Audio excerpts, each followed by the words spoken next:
Hello दोस्तों, नमस्कार। मैं नीरज पाल आपके अपने YouTube चैनल में एक बार फिर से आप सभी का स्वागत करता हूं। देखिए दोस्तों, हम पढ़ेंगे क्लास 10th का दोस्तों जो मैथ होगा, वो जो कि बोर्ड एग्जाम 2023 और 24 में आने वाला है दोस्तों। सॉरी दोस्तों, 2024 में आएगा उसी को हम पढ़ेंगे, और जो 2023 और 22 में आया है उन प्रश्नों को हम देखेंगे दोस्तों। तो चलिए दोस्तों, आप लोगों का ज्यादा समय ना लेते हुए दोस्तों इस वीडियो को हम शुरू करते हैं। देखिए दोस्तों, हमारे पहला प्रश्न दोस्तों दिया गया है, यदि किसी एपी के तीसरे और 9वें पद क्रमशः 4 और -8 है तो इसका कौन सा पद शून्य होगा। दोस्तों हमें बताना है कि यदि किसी एपी का तीसरा पद 4 और जो 9वां पद है -8 है तो इसका कौन सा पद शून्य होगा दोस्तों। यानी हमें दोस्तों यन का मान दोस्तों हमें बताना है कौन सा पद दोस्तों शून्य होगा। तो चलिए दोस्तों, देखिए हमें दिया गया है दोस्तों A3। क्या दिया गया है दोस्तों? A3 दिया है, यानी तीसरा पद दिया गया है दोस्तों, वह कितना है? 4 है। और दोस्तों A9 दिया गया है दोस्तों, यानी नौवां पद कितना है दोस्तों? नौवां पद हमें दिया गया है दोस्तों, वह है -8। और दोस्तों आप लोग जानते होंगे दोस्तों, कोई भी यदि हम ज्ञात करते हैं तो उसका फार्मूला होता है AN इक्वल टू होता है A बराबर में दोस्तों A और प्लस का दोस्तों यहाँ पर होगा प्लस में ब्रैकेट के अंदर N माइनस का 1 और यहाँ पर होता है D। तो हम दोस्तों A3 हमको दिया गया है दोस्तों, तो A3 हम यहाँ पर लिखेंगे दोस्तों। A दिया गया है दोस्तों, तो A यहाँ पर हम लिखेंगे दोस्तों, और प्लस का दोस्तों N के स्थान पे दोस्तों हम यहाँ पर 3 रखेंगे, माइनस का 1 और यहाँ पर D दोस्तों। इस प्रकार दोस्तों हमें यहाँ पर अब प्राप्त हो जाएगा दोस्तों A3 हो जाएगा दोस्तों। A प्लस का 3 में से दोस्तों 1 घटाएंगे तो हमें 2 प्राप्त होगा, और यहाँ पर D है तो 2 यहाँ पर D हो जाएगा दोस्तों। यह हो जाएगा हमारा समीकरण 1। क्या हो जाएगा दोस्तों? यहाँ हो जाएगा हमारा समीकरण 1। और दोस्तों देखिए, और यहाँ पर देखिए दोस्तों A9 दोस्तों हमें दिया गया है। A9 जब हम यहाँ पर निकालेंगे दोस्तों, तो यहाँ पर हम लिखेंगे A9 इक्वल टू दोस्तों क्या लिखेंगे दोस्तों? हम यहाँ पर फिर वही पद लिखेंगे दोस्तों, A प्लस का N के स्थान पे दोस्तों 9 माइनस का 1 और यहाँ पर D दोस्तों। तो इस प्रकार हो जाएगा A9 इक्वल टू हो जाएगा दोस्तों A प्लस का 8, 9 में से 1 घटाएंगे 8 और यहाँ पर D। ये समीकरण 2 हो गया दोस्तों। अब देखिए दोस्तों, यहाँ पर भी A3 है और यहाँ पर A9 है। यहाँ पर A3 इक्वल टू 4 और A9 इक्वल टू -8 दिया गया है दोस्तों। तो हम इसको क्या करते हैं दोस्तों, हम इसको रख लेते हैं। तो यहाँ पर लिखेंगे दोस्तों A प्लस का 2D इक्वल टू कितना रख सकते हैं दोस्तों? इसके लिए दोस्तों A3 के स्थान पे हम क्या रखेंगे? यहाँ पर 4, और यहाँ पर दोस्तों ये A9 वाला रखेंगे दोस्तों। तो यहाँ पर लिखेंगे A प्लस का 8D इक्वल टू माइनस का 8। देखिए दोस्तों, इन दोनों में जो है दोस्तों हमें ये वाला पद दोनों में समान है। और दोस्तों जब दोनों पद समान हो और चिन्ह भी समान हो तो हम लिखेंगे क्या? घटाने पर। क्या लिखेंगे दोस्तों? यहाँ पर हम लिखेंगे घटाने पर। तो दोस्तों हम इसको चलिए घटाते हैं, तो हम यहाँ पर लिखेंगे घटाने पर। देखिए दोस्तों, घटाएंगे तो यहाँ पर दोस्तों आप लोग जानते हैं घटाने पर चिन्ह क्या होता है दोस्तों? बदल जाता है। जहां पर प्लस होता है वहां पर माइनस, और जहां पर माइनस होता है वहां पर प्लस। इसलिए दोस्तों यह प्लस माइनस एक कैंसिल हो जाएगा दोस्तों। यहाँ पर माइनस का चिन्ह ज्यादा है, प्लस का चिन्ह कम है, तो यहाँ पर हम माइनस लेंगे दोस्तों। 8D से 2D को हम घटाएंगे तो दोस्तों यहाँ पर हमें 6D प्राप्त हो जाएगा। और इधर तरफ दोस्तों 8 और 4 जोड़ देंगे दोस्तों, कितना हो जाएगा दोस्तों? यहाँ पर 12 हो जाएगा। इस प्रकार देखिए दोस्तों, यह जो 6 है यह दोस्तों गुणा में है, इस तरफ आएगी क्या हो जाएगा दोस्तों? भाग में हो जाएगा। तो यहां से दोस्तों जो D प्राप्त हो जाएगा दोस्तों, यहाँ हो जाएगा 12 अपान में दोस्तों हो जाएगा माइनस का 6, और इसको दोस्तों कैंसिल करेंगे तो यहाँ पर D का मान माइनस का 2 आएगा। ठीक दोस्तों, D का मान दोस्तों कितना आ जाएगा दोस्तों? माइनस का 2। और यह D क्या होता है दोस्तों? D होता है सार्वंतर। क्या होता है दोस्तों? सार्वंतर। D होता है सार्वंतर। अब देखिए दोस्तों, यहाँ से D का मान हमें प्राप्त हो गया। अब हम यहाँ से किसका मान निकालेंगे दोस्तों? समीकरण 1, यानी इससे दोस्तों हम A का मान हम निकाल लेंगे। तो यहाँ पर लिखेंगे समीकरण 1 से। क्या लिखेंगे दोस्तों? समीकरण 1 से।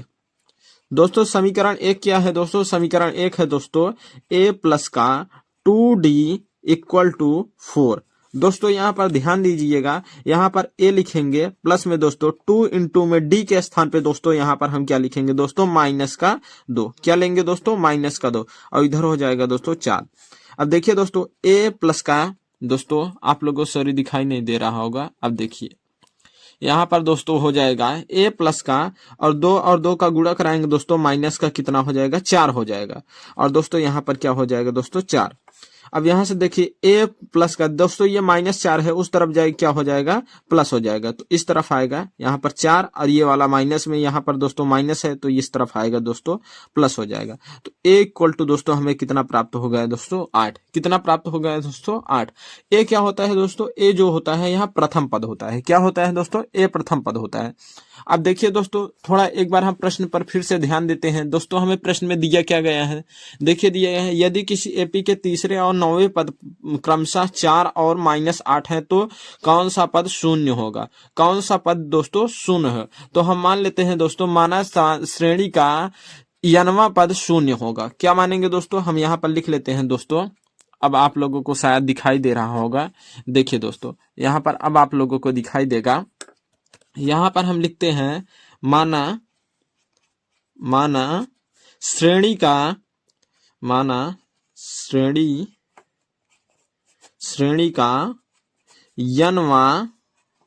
n वां पद शून्य होगा। क्या होगा दोस्तों, शून्य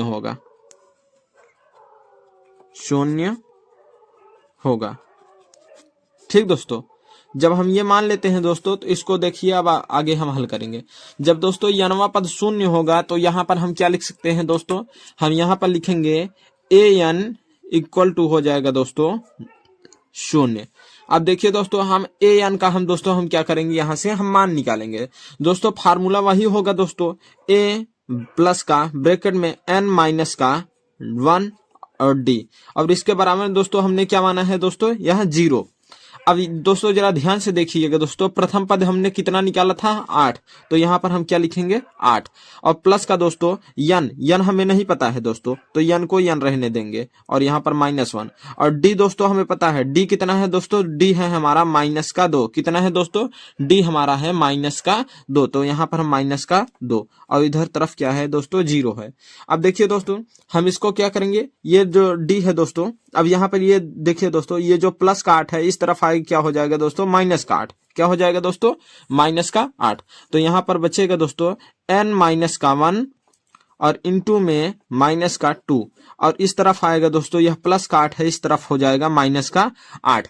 अब दोस्तों जरा ध्यान से देखिएगा दोस्तों, यहाँ पर -8 हो गया दोस्तों। अब देखिए दोस्तों ये -2 है जो कि ये गुणे में है, इस तरफ आएगा दोस्तों भाग में हो जाएगा। तो यहाँ पर हो जाएगा दोस्तों n-1 इक्वल टू हो जाएगा दोस्तों -8 अपान में -2। ये माइनस से ये वाला माइनस क्या हो जाएगा दोस्तों, कैंसिल हो जाएगा। क्या हो जाएगा दोस्तों, कैंसिल। और 2 एकम 2, 2 चौके 8, कितनी बार दोस्तों कटेगा, 4 बार।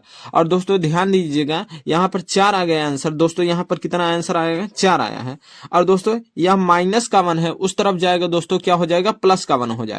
तो इस प्रकार दोस्तों हमारा आंसर आ जाएगा दोस्तों, जो n का मान आएगा दोस्तों वह 4 + 1 इक्वल टू हो जाएगा दोस्तों 5। तो दोस्तों समांतर श्रेणी का 5वां पद, कौन सा पद, 5वां पद शून्य होगा। क्या होगा दोस्तों, शून्य होगा। ठीक दोस्तों, समांतर श्रेणी का कौन सा पद दोस्तों शून्य होगा, समांतर श्रेणी का 5वां पद जो है वह शून्य होगा दोस्तों। आशा करते हैं दोस्तों यह भी प्रश्न आप सभी को समझ में आया। चलिए दोस्तों अगले प्रश्न की ओर बढ़ते हैं। देखिए दोस्तों आज का हमारा दूसरा प्रश्न है दोस्तों। इस प्रश्न में दिया गया है दोस्तों, एक आयताकार पार्क की लंबाई उसकी चौड़ाई से 8 मीटर अधिक है।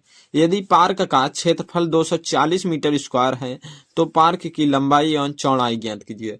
दोस्तों हमें दिया गया है आयताकार की जो पार्क की जो लंबाई है उसकी चौड़ाई से कितनी अधिक है, 8 मीटर। तो दोस्तों हम मानते हैं दोस्तों, हम यहाँ पर हल लिखेंगे दोस्तों, यहाँ पर हम मानेंगे दोस्तों, माना पार्क की चौड़ाई, क्या मानेंगे दोस्तों, पार्क की चौड़ाई x मीटर। क्या मानेंगे दोस्तों, x मीटर। ठीक दोस्तों, हमने पार्क की चौड़ाई क्या मान ली है दोस्तों, x मीटर। तो दोस्तों प्रश्न के अनुसार क्या हो जाएगा, जो लंबाई हो जाएगी x से प्लस हो जाएगी कितनी, 8। तो यहां पर लिखेंगे दोस्तों, तो लंबाई बराबर x प्लस का 8 मीटर। कितना हो जाएगा दोस्तों, x प्लस का 8 मीटर। अब दोस्तों प्रश्नानुसार पार्क का क्षेत्रफल क्या होगा दोस्तों। दोस्तों पार्क का क्षेत्रफल हमें दिया गया है कितना दोस्तों, यहां पर हम लिख लेते हैं। तो पार्क का क्षेत्रफल, यहां पर पार्क का क्षेत्रफल, दोस्तों पार्क का क्षेत्रफल हमें कितना दिया गया था दोस्तों, पार्क का क्षेत्रफल हमें दोस्तों 240 मीटर स्क्वायर। तो यहां पर हम लिख लेते हैं 240 मीटर स्क्वायर। और दोस्तों आयताकार पार्क का जो क्षेत्रफल का फार्मूला होता है आयत का, वह होता है लंबाई, क्या होता है दोस्तों, लंबाई, और इनटू में क्या होता है दोस्तों, चौड़ाई। क्या होता है दोस्तों, चौड़ाई होता है। तो यहां पर लिख लेते हैं दोस्तों चौड़ाई। अब देखिए दोस्तों जरा ध्यान दीजिएगा, यहां पर लंबाई हमारी कितनी है दोस्तों, x प्लस का 8। तो यहां पर हम लिख लेते हैं दोस्तों x प्लस का 8। और दोस्तों इनटू में चौड़ाई कितनी है दोस्तों, चौड़ाई हमारा x है। तो यहां पर हम क्या लिखेंगे, x। और यह दोनों, इन दोनों का यदि हम गुणा कराएंगे दोस्तों, यानी हम क्षेत्रफल निकालेंगे, कितना आएगा दोस्तों, 240 मीटर स्क्वायर। यही अब देखिए दोस्तों, इसका हम गुणा कराते हैं दोस्तों, x का गुणा x में होगा दोस्तों, तो यहां से x स्क्वायर प्लस का x का गुणा दोस्तों किस में होगा दोस्तों, 8 में। किस में हो जाएगा दोस्तों, 8 में। तो यहां से कितना हो जाएगा दोस्तों, 8x। कितना हो जाएगा, 8x। और इस तरफ कितना हो जाएगा दोस्तों, 240 मीटर स्क्वायर। दोस्तों यहां से आ जाएगा दोस्तों x स्क्वायर प्लस का 8x। और दोस्तों यह प्लस में इस तरफ आएगा जाएगा माइनस 240 हो जाएगा दोस्तों, और यहाँ पर हो जाएगा 0। अब देखिए दोस्तों इतना हो गया, इतना आप लोगों को समझ में आया। अब देखिए दोस्तों इसका हम क्या निकालेंगे, भुजा निकालेंगे। दोस्तों आप लोग गुणनखंड विधि या श्रीधराचार्य दोनों में से किसी एक का सूत्र आप लोग लगा सकते हैं दोस्तों। तो चलिए दोस्तों हम यहाँ पर गुणनखंड विधि लगाते हैं दोस्तों। हम ऐसे तो यहाँ पर माइनस लगा है, 240 को ऐसे तोड़ेंगे दोस्तों कि उससे घटाने पर हमें कितना आना चाहिए दोस्तों, 8 आना चाहिए। तो हम यहाँ पर लिखेंगे दोस्तों x स्क्वायर प्लस का, यहाँ पर हम क्या लिखेंगे दोस्तों, यहाँ पर हम लिख सकते हैं दोस्तों 12 में से दोस्तों हम, सॉरी दोस्तों 20 में से यदि हम दोस्तों 12 को घटाएंगे दोस्तों तो कितना हो जाएगा, 8 हो जाएगा। और 20 और 12 का गुणा कराएंगे दोस्तों 240 आएगा। तो यहाँ पर हम क्या लिख सकते हैं दोस्तों, 20 माइनस का 12। और इस तरफ क्या लिखेंगे दोस्तों, x यहाँ पर है तो यहाँ पर x माइनस का 40, 240 बराबर में दोस्तों 0। अब देखिए दोस्तों यहाँ पर x स्क्वायर प्लस का, x का गुणा 20 में कराएंगे दोस्तों तो यहाँ पर 20x हो जाएगा। यह प्लस और माइनस यहाँ पर माइनस हो जाएगा। x का गुणा 12 में कराएंगे दोस्तों तो यहाँ पर 12x माइनस का 240 इक्वल टू 0। अब देखिए दोस्तों यहाँ से इन दोनों में देखिए दोस्तों कुछ कॉमन हो रहा है। तो देखेंगे आप यहाँ पर भी x लिखा है और यहाँ पर भी x, तो यहाँ से क्या कॉमन हो रहा है दोस्तों, x क्या कॉमन हो रहा है। x से x कैंसिल हो जाएगा तो यहाँ पर x और प्लस का चिन्ह है, प्लस का चिन्ह, x से x कैंसिल होगा, यहाँ पर 20 बचेगा दोस्तों। इन दोनों में देखिए दोस्तों माइनस, और दोस्तों 12 के पहाड़ा में 12 आता है और 12 के पहाड़ा में 240 आता है। तो दोस्तों यहाँ पर कितना हो जाएगा दोस्तों, 12 जो है कॉमन हो रहा है। 12 से 12 कैंसिल हो जाएगा दोस्तों, माइनस से माइनस कैंसिल हो जाएगा, प्लस होगा और यहाँ पर x बचेगा। और इस माइनस से ये वाला माइनस कैंसिल हो जाएगा, यहाँ पर प्लस, और 12 का पहाड़ा हम 20 बार पढ़ेंगे तो यहाँ पर 240 आएगा। तो यहाँ से कितना हो जाएगा 20, और यहाँ पर दोस्तों बराबर में 0। अब देखिए दोस्तों दोनों ब्रैकेट में दोनों तरफ दोस्तों हमें यहाँ पर दोनों में x प्लस का 20 कॉमन हो रहा है। तो यहाँ पर हम क्या लिखेंगे, x प्लस का 20। अब देखिए दोस्तों ये हम जब कॉमन ले लिए हैं तो यहाँ पर बच रहा है x माइनस का 12 बराबर में 0। अब देखिए दोस्तों इसको यहाँ पर x, ये दोस्तों अब यहाँ पर हम लिख सकते हैं प्लस का 20 और बराबर में 0, और इस तरफ लिख सकते हैं दोस्तों x माइनस का 12 बराबर में 0। x प्लस का, सॉरी दोस्तों यह प्लस 20 है, इस तरफ आएगा क्या हो जाएगा दोस्तों, माइनस का 20। और इस तरफ दोस्तों ये x माइनस का 12 है दोस्तों, इस तरफ जाएगा, यहाँ प्लस में 12 हो जाएगा, तो यहाँ पर 12। और दोस्तों आप लोग एक चीज ध्यान रखिएगा दोस्तों, जो लंबाई होती है वह माइनस नहीं होती है, इसलिए दोस्तों यह जो माइनस वाला है दोस्तों यह अमान्य होगा। क्या होगा दोस्तों, अमान्य। हम क्या लिखेंगे दोस्तों, चूंकि भुजा जो भुजाएं होती हैं दोस्तों, भुजाएं वह ऋणात्मक नहीं हो सकती। क्या नहीं हो सकती दोस्तों? ऋणात्मक नहीं हो सकती है। ठीक। अब जब दोस्तों यह जो भुजाएं होंगी ऋणात्मक नहीं होंगी तो ये हम धनात्मक वाला लेंगे दोस्तों, यानी x इक्वल टू कितना लेंगे दोस्तों? 12। जब दोस्तों x इक्वल टू 12 तो हमारा यहाँ से दोस्तों चौड़ाई कितनी हो जाएगी दोस्तों? तो यहाँ पर लिख सकते हैं दोस्तों, तो पार्क की चौड़ाई, यहाँ से देखिए दोस्तों आप लोगों को साफ साफ नजर आएगा दोस्तों। x को हमने क्या माना था? पार्क की चौड़ाई। तो यहाँ पर हम चौड़ाई क्या लिखेंगे दोस्तों? यहाँ पर हम लिखेंगे चौड़ाई बराबर में क्या लिखेंगे दोस्तों? 12 मीटर। और कॉमा में दोस्तों हमने लंबाई क्या माना था दोस्तों? लंबाई जो माना था दोस्तों यह था दोस्तों x प्लस का 8। और दोस्तों x के स्थान पे दोस्तों कितना है दोस्तों? 12 और प्लस का 8। तो यहां से दोस्तों हमारा कितना आ जाएगा? 20 मीटर क्या हो जाएगा दोस्तों? लंबाई। आशा करते हैं दोस्तों यह प्रश्न भी आप सभी को समझ में आया। ऐसे ही दोस्तों और वीडियो पाने के लिए हमारे चैनल को सब्सक्राइब करिए और वीडियो को लाइक करिए। दोस्तों चलिए अगले प्रश्न की ओर हम बढ़ते हैं। दोस्तों वीडियो अच्छा लगे तो दोस्तों को शेयर करना ना भूलिएगा। चलिए दोस्तों अगले प्रश्न की ओर बढ़ते हैं। चलिए दोस्तों आज का हम तीसरा प्रश्न को दोस्तों हम देखते हैं। देखिए दोस्तों इसमें दिया गया है, सिद्ध कीजिए कि 7√5 परिमेय संख्या है। सॉरी दोस्तों यहाँ पर होना चाहिए अपरिमेय। दोस्तों यहाँ पर क्या सिद्ध करना है दोस्तों? अपरिमेय संख्या। सिद्ध कीजिए कि 7√5 अपरिमेय संख्या है। और दोस्तों यह प्रश्न एनसीईआरटी का है दोस्तों, और आप लोग लिख के लीजिए यह दोस्तों, यह 100% एग्जाम में इस टाइप का एक क्वेश्चन जरूर आएगा दोस्तों। तो चलिए दोस्तों इस प्रश्न को भी हम हल करते हैं दोस्तों। दोस्तों हम यहाँ पर जो दिया होगा उसके विपरीत हम कल्पना करेंगे दोस्तों। हम कल्पना करते हैं कि दोस्तों √7 और जो 5 है दोस्तों, सॉरी दोस्तों जो 7 और √5 है दोस्तों, इसको मानते हैं एक परिमेय संख्या है। तो दोस्तों हम यहाँ पर लिखेंगे, माना 7√5 एक परिमेय संख्या है। परिमेय संख्या है। जब दोस्तों √7 और 5 जो सॉरी दोस्तों 7√5 जो है यह परिमेय संख्या है, तो दोस्तों हम इसको कुछ इस प्रकार लिख सकते हैं दोस्तों। इसको हम लिख सकते हैं P/Q के रूप में लिख सकते हैं दोस्तों। ठीक। और जहां दोस्तों जो P और Q होगा, जहां दोस्तों P, Q होगा, यह क्या होंगे दोस्तों? यह एक पूर्णांक होंगे। क्या होंगे दोस्तों? एक पूर्णांक होंगे। एक पूर्णांक होंगे, वह भी कैसे दोस्तों? धन पूर्णांक होंगे।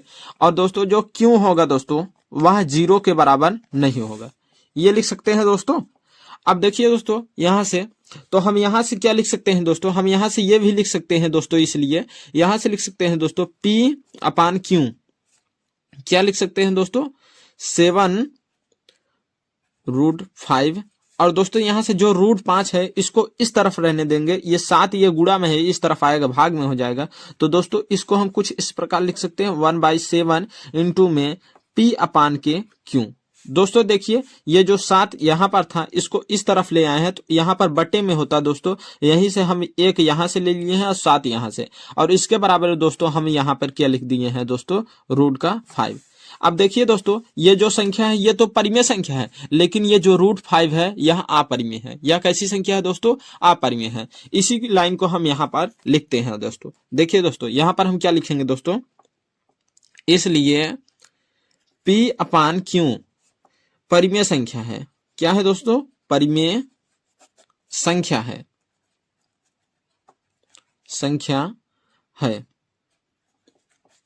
तो 1/7 दोस्तों डॉट यानी गुणा। ठीक दोस्तों, भी परिमेय संख्या होगी। क्या लिखेंगे दोस्तों? संख्या होगी। ठीक दोस्तों, जब यह दोस्तों परिमेय संख्या होगी दोस्तों, तो इसके बराबर जो √5 है यह भी एक परिमेय संख्या होगी। ठीक।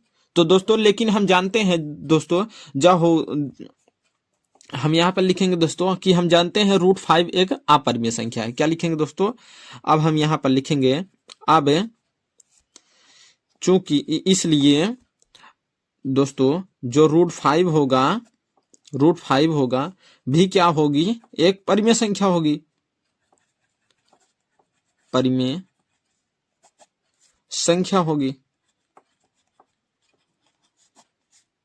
होनी चाहिए। ठीक दोस्तों, होनी चाहिए। ठीक दोस्तों, क्या होनी चाहिए दोस्तों? यह भी एक क्या होनी चाहिए? एक परिमेय संख्या होनी चाहिए। लेकिन दोस्तों परंतु यह तथ्य हमारा सर्वमान्य है कि √5 परिमेय संख्या नहीं है दोस्तों। लेकिन हम जानते हैं दोस्तों, लेकिन यहाँ पर दोस्तों हम लिखेंगे, थोड़ा आप लोगों को दिखाई नहीं देगा। यहाँ पर लिखेंगे दोस्तों लेकिन √5 एक अपरिमेय संख्या है। कैसी संख्या है दोस्तों? अपरिमेय संख्या है। और दोस्तों यह जब यह एक अपरिमेय संख्या है दोस्तों, तो यह पूरी संख्या भी क्या हो जाएगी? अपरिमेय संख्या होगी। यह विरोधाभास हमें कैसे प्राप्त होगा दोस्तों? यहाँ हम लिखेंगे दोस्तों, यह किस कारण दोस्तों? यह हमारी अमान्यता यानी दोस्तों यह हमारी गलत कल्पना के कारण प्राप्त हुआ। ठीक दोस्तों, हम यहाँ पर लिखेंगे यहाँ एक विरोधाभास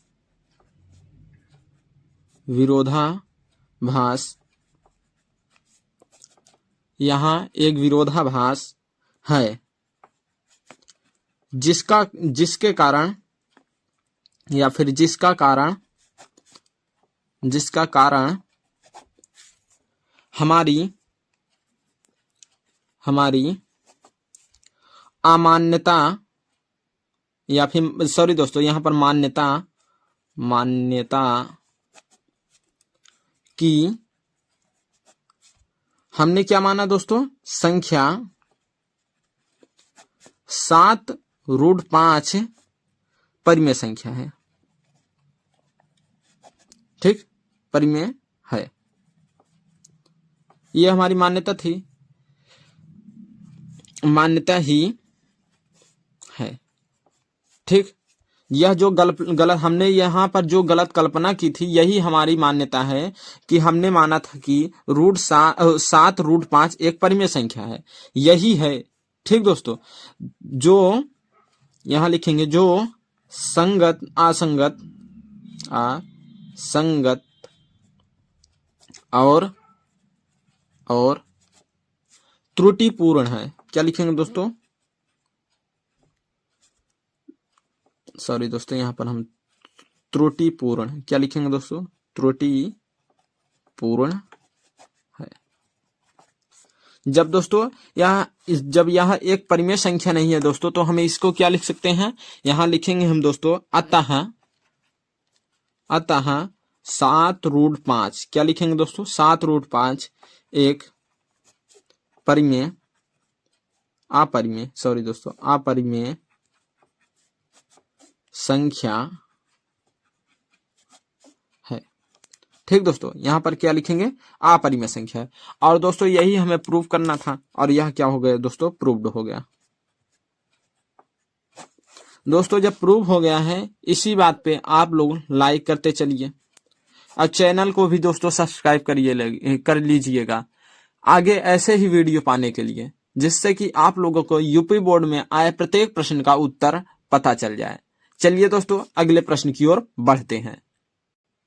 देखिए दोस्तों, आज का हमारा चौथा प्रश्न है दोस्तों। इस प्रश्न में दोस्तों हमें दिए गए हैं, यदि ए बी और सी त्रिभुज ABC के अंतः कोण हो तो दिखाइए कि sin A+B/2 = cos A/2। क्या होगा दोस्तों? cos A/2। ठीक दोस्तों, सॉरी दोस्तों, यहाँ पर साइन यहाँ पर होना चाहिए दोस्तों B+C का। क्या होना चाहिए यहाँ पर दोस्तों? यहाँ पर B+C।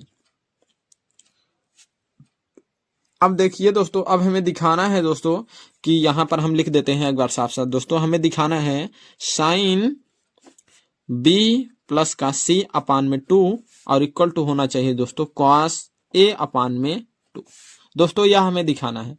तो दोस्तों इसको हम हल करने के लिए सर्वप्रथम हम जानते हैं, यहां पर लिखेंगे चूंकि सॉरी दोस्तों, यहां पर हम लिख देते हैं चूंकि त्रिभुज के तीनों अंतः कोणों का योग 180 अंश होता है।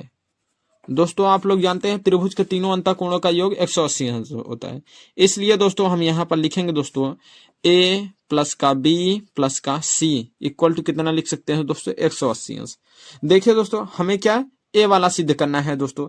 हमें जब दोस्तों a सिद्ध करना है तो दोस्तों इस तरफ a को ले जाएंगे दोस्तों। तो यहां पर हम लिखेंगे b प्लस का c इक्वल टू 180 अंश माइनस का a।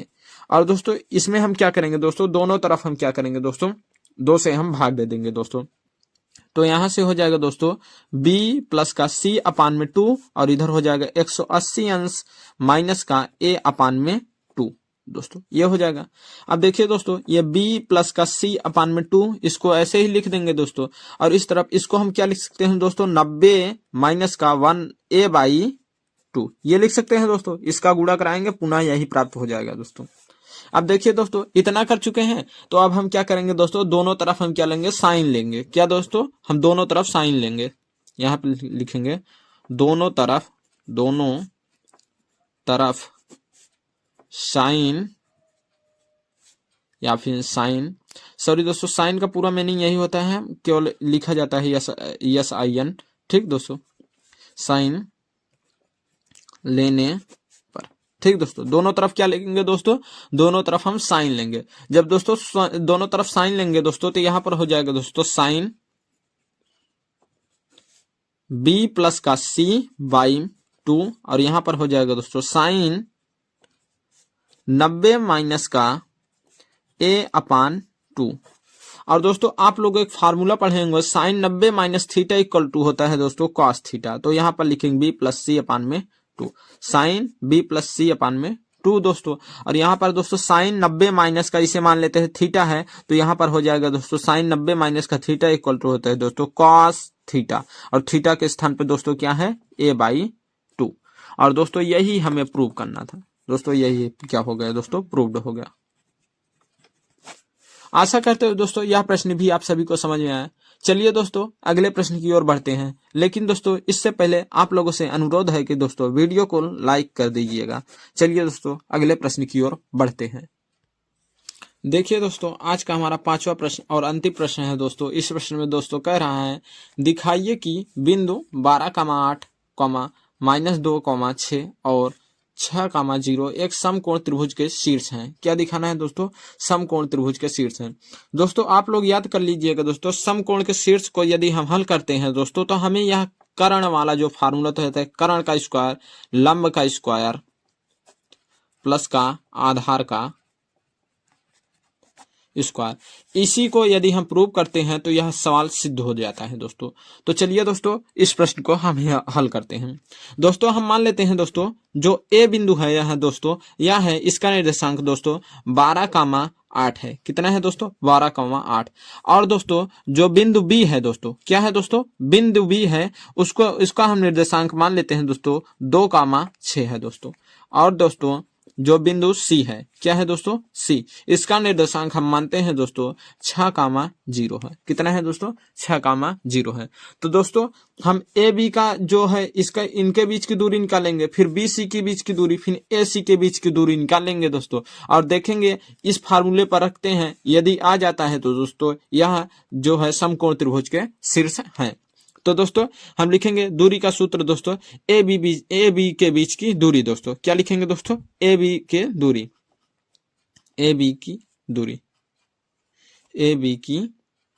दूरी दोस्तों ए बी में जब लेंगे दोस्तों तो यह हो जाएगा x1 और यह हो जाएगा दोस्तों x2 और यह हो जाएगा y1 और यह हो जाएगा y2। तो दोस्तों दूरी का जो फार्मूला है तो दोस्तों वह होता है अंडर रूट में दोस्तों। एक बार दोस्तों हम फार्मूला लिखेंगे और उसके बाद आप लोग लिख लीजिएगा। देखिए दोस्तों x x2 माइनस का x1 क्या होता है दोस्तों, x2 माइनस का x1 का होल स्क्वायर प्लस का y2 माइनस का y1 का होल स्क्वायर। और दोस्तों बहुत सी किताबों में ये भी दिया होता है x1 माइनस का x2 का होल स्क्वायर। दोस्तों वह भी सही होता है, क्योंकि दोस्तों यहाँ पर माइनस है और माइनस का वर्ग करने पर वह सदैव प्लस हो जाता है। अब देखिए दोस्तों, यहाँ पर हम दोस्तों लिखेंगे दोस्तों, यहाँ पर x2 के स्थान पे दोस्तों यहाँ पर हम -2 लेंगे दोस्तों, माइनस का x1 के स्थान पे दोस्तों यहाँ पर 12 और इसका होल स्क्वायर, और प्लस का दोस्तों y2 के स्थान पे दोस्तों यहाँ पर 6 माइनस का y1 के स्थान पे दोस्तों माइनस का 8, ठीक दोस्तों, का होल स्क्वायर। अब देखिए दोस्तों, यहाँ पर माइनस और माइनस हो जाएगा प्लस, और 12 कितना हो जाएगा दोस्तों 14, और 14 का दोस्तों -14 का जो हम करेंगे क्या करेंगे दोस्तों, वर्ग करेंगे। और यहाँ पर प्लस में दोस्तों 6 में से दोस्तों माइनस का 8 घटाएंगे दोस्तों, तो यहाँ पर माइनस में आ जाएगा दोस्तों -2 का स्क्वायर। अब देखिए दोस्तों, इसको हल करेंगे दोस्तों, यहाँ पर हल करेंगे दोस्तों, कितना हो जाएगा दोस्तों, यहाँ पर देखिए दोस्तों 14 का स्क्वायर कितना होता है दोस्तों, 14 का जब हम स्क्वायर करेंगे दोस्तों 196 कितना होता है दोस्तों, 196। और प्लस का दोस्तों जो 2 का स्क्वायर होता है, कितने का स्क्वायर दोस्तों, 2 का स्क्वायर होता है दोस्तों, वह कितना होता है दोस्तों, वह हो जाता है 4। कितना हो जाता है 4। देखिए दोस्तों, यहाँ पर माइनस था, माइनस का स्क्वायर करने पर प्लस में हो गया, यहाँ पर माइनस था, माइनस का स्क्वायर किए हम प्लस हो गया। देखिए दोस्तों 296 और 4 जोड़ देंगे तो हमें यहाँ पर हो जाएगा पूरा अंडर रूट में 200, कितना प्राप्त हो जाएगा दोस्तों, अंडर रूट में 200। 196 और 4 को हम जोड़ेंगे अंडर रूट में, हमें यहाँ पर हमें कितना प्राप्त हो जाएगा दोस्तों, 200। अब देखिए दोस्तों, हमें ए और बी के बीच की दूरी निकल चुकी है। अब हम दोस्तों क्या करेंगे, बी और सी के बीच की दूरी निकालेंगे, वही फार्मूला होगा दोस्तों। अब दोस्तों जो x1 और x2 होंगे दोस्तों, अब यहाँ पर दोस्तों x1 यह हो जाएगा और x2 यह हो जाएगा, y1 यह हो जाएगा और y2 यह वाला हो जाएगा। अब देखिए दोस्तों, फार्मूला होता है x2 के स्थान पे दोस्तों 6 माइनस का x1 के स्थान पे दोस्तों यहाँ पर माइनस का 2, तो यहाँ पर दोस्तों माइनस और माइनस हो जाएगा दोस्तों प्लस, और यहाँ पर क्या लिखेंगे दोस्तों, 2 का होल स्क्वायर, प्लस का y2 के स्थान पे दोस्तों यहाँ पर कितना है दोस्तों, 0 है। देखिए दोस्तों यहाँ पर 0 है, और y1 माइनस का दोस्तों y1 के स्थान पे यहाँ पर 6 है दोस्तों, इसका क्या करेंगे दोस्तों, होल स्क्वायर। अब देखिए दोस्तों, अंडर रूट में दोस्तों हम यहाँ पर क्या लिखेंगे दोस्तों, 6 कितना हो जाएगा 8 का स्क्वायर प्लस का यहाँ पर दोस्तों -6 का स्क्वायर। अब देखिए दोस्तों 8 का स्क्वायर कितना हो जाता है दोस्तों, 64। कितना हो जाता है दोस्तों, 64, और प्लस का 6 का स्क्वायर दोस्तों कितना होता है, 36 होता है दोस्तों। इस प्रकार जोड़ेंगे दोस्तों, यहाँ पर अंडर रूट में कितना आ जाएगा दोस्तों, 100। कितना आ जाएगा दोस्तों, 100 अंडर रूट में। अब देखिए दोस्तों, बी और सी के बीच की दूरी हो गई। अब दोस्तों हम क्या निकालेंगे, ए से सी के बीच की दूरी, क्या निकालेंगे दोस्तों, ए से सी के बीच की दूरी। अब देखिए दोस्तों, ए से सी के बीच की दूरी के लिए x1 और यहाँ पर x2, y1 और यहाँ पर y2। तो देखिए दोस्तों, इसका हम मान यहाँ पर रखते हैं दोस्तों। देखिए x1 के स्थान पर दोस्तों यहाँ पर हम 12 लेंगे माइनस का, x2 के स्थान पर दोस्तों हम यहाँ पर 6 लेंगे का स्क्वायर प्लस का दोस्तों यहाँ पर दोस्तों 1 ले लिए हैं, इससे कोई दिक्कत होगा नहीं, आपको हम पहले ही बता दिए थे। अब यहाँ पर भी हम क्या लेंगे, अब y1 के स्थान पर दोस्तों 8 माइनस का y2 के स्थान पे दोस्तों 0। आप लोग दोस्तों ध्यान रखिएगा, ये 0 यहाँ हो जाएगा, 8 यहाँ हो जाएगा, तो भी सवाल करते समय आंसर में कोई फर्क नहीं पड़ेगा, क्योंकि यहाँ पर स्क्वायर लगा है, स्क्वायर माइनस को भी प्लस कर देता है। अब चलिए दोस्तों इसको हल करते हैं। देखिए दोस्तों, यहाँ पर ए सी जो हो जाएगा दोस्तों, यहाँ कितना हो जाएगा दोस्तों, यहाँ से देखिए दोस्तों घटाएंगे तो यहाँ पर 6 आ जाएगा, कितना 6 का स्क्वायर प्लस का यहाँ पर 8 का स्क्वायर, और दोस्तों इस प्रकार हो जाएगा दोस्तों, 6 का स्क्वायर कितना होता है दोस्तों 36, और प्लस का 8 का स्क्वायर होता है दोस्तों 64। इस प्रकार ए सी का जो मान होगा दोस्तों, यहाँ कितना हो जाएगा दोस्तों 100। कितना हो जाएगा दोस्तों 100। अब देखिए दोस्तों, हमारा जो ए बी का मान आया था दोस्तों, ए से बी का मान आया था दोस्तों, वह अंडर रूट का 200 कितना था दोस्तों 200। और देखिए दोस्तों, जो बी और सी का मान आया था वह दोस्तों अंडर रूट में 100, कितना था दोस्तों अंडर रूट में 100। और दोस्तों जो ए से सी के बीच की दूरी आई थी वह अंडर रूट में, वह भी कितनी थी 100। दोस्तों हम इन सभी का यदि स्क्वायर कर देंगे तो यहाँ से यह हो जाएगा ए बी का स्क्वायर दोस्तों, और यहाँ पर हो जाएगा दोस्तों 200, रूट का स्क्वायर करेंगे तो बाहर आ जाएगा दोस्तों, और यहाँ से दोस्तों बी सी का स्क्वायर करेंगे दोस्तों तो यहाँ से 100, और यहाँ पर दोस्तों AC का स्क्वायर करेंगे दोस्तों, तो यहाँ पर AC का स्क्वायर और यहाँ पर भी 100। अब देखिए दोस्तों, हम फार्मूला जानते हैं दोस्तों, जो होता है कर्ण का स्क्वायर। क्या होता है दोस्तों? कर्ण का स्क्वायर बराबर में दोस्तों लंब का स्क्वायर प्लस का दोस्तों आधार का स्क्वायर, आधार का स्क्वायर। अब देखिए दोस्तों, कर्ण सबसे बड़ी भुजा क्या होती है दोस्तों? जो सबसे बड़ी भुजा होती है वह कर्ण। इनमें सबसे बड़ी भुजा AB है, तो दोस्तों यहाँ पर AB कितनी है दोस्तों? 200। तो यहाँ पर दोस्तों AB का हम क्या करते हैं दोस्तों? स्क्वायर बराबर में दोस्तों लंब कितना है दोस्तों? जो यहाँ पर अब लंब और आधार में आगे पीछे आप कुछ भी लिख सकते हैं, इससे कोई नहीं दिक्कत होगा, ठीक दोस्तों। तो यहाँ पर हम लंब में यहाँ पर BC लिख लेते हैं, BC का स्क्वायर प्लस में आधार में दोस्तों AC का स्क्वायर दोस्तों। अब देखिए दोस्तों, AB का जो मान है यह कितना है दोस्तों? 200 और बराबर में दोस्तों BC का स्क्वायर का जो मान है वह कितना है दोस्तों? 100। अब प्लस में जो दोस्तों AC का स्क्वायर का मान है यह कितना है दोस्तों? यह भी कितना है? 100। और दोस्तों इस प्रकार देखिए दोस्तों 200 बराबर में दोस्तों इन दोनों का स्क्वायर करके हम जोड़ते हैं तो यह भी कितना आ गया है दोस्तों? 200। इस प्रकार दोस्तों यह सवाल क्या हो गया दोस्तों? प्रूफ हो गया। तो कि यह एक समकोण का त्रिभुज है। क्या लिखेंगे दोस्तों? ये जो है यह ABC एक समकोण त्रिभुज के शीर्ष है। यहाँ पर लिखेंगे दोस्तों, यहाँ पर लिखेंगे, दिखाई दे रहा होगा दोस्तों आप लोगों को। यहाँ पर लिखेंगे दोस्तों, सॉरी दोस्तों, देखिए अब कहीं आप लोगों को दिखाई दे। देखिए दोस्तों यहाँ पर लिखेंगे A, B तथा C बिंदु समकोण